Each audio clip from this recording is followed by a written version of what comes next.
Balikan po natin yung ulat ni June Veneracion tungkol sa paghahain ng COC ni re-electionist Maguindanao Governor Toto Mangudadatu. June? Iya, paumanhin kanina kung medyo hindi tayo nagkarinigan. Napakalakas kasi ng audio system dito sa aking kinararoonan kung saan nagkakaroon ngayon ng isang political gathering. Anyway, kanina umaga ay napakahaba ng convoy ng mga sasakyan mula sa bayan ng Buluan, Maguindanao papunta nga rito sa Cotabato City at napakahigpit ng seguridad.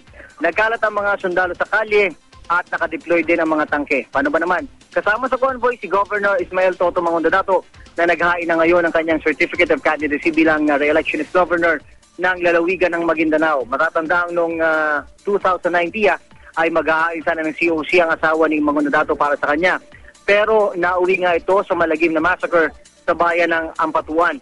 Mas tinutukan ng mga sundalo at pulis ang convoy pagdaan sa mga kilalang lugar ng mga Ampatuan gaya na lang nung Sharif Agwak at ang bayan nga ng Ampatuan. Ang pamilya Ampatuan ang nadidiin ngayon dahil nga sa Maguindanao Massacre. Wala namang naging aberya sa biyahe pero biglang nagbago ang orihinal na plano.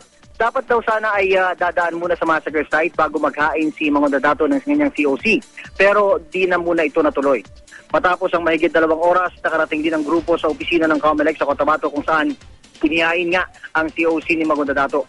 Hindi lang sigurado sa ngayon kung matutuloy pa nga ba yung original na plan ni Mangudadatu na dumaan sa massacre site makaraan ng filing ng kanyang COC.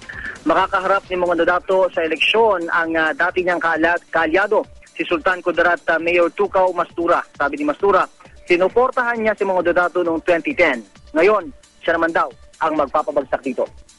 At yan muna ang latest mula dito sa Cotabato City. Balik sa Pia. Maraming salamat, June Veneracion.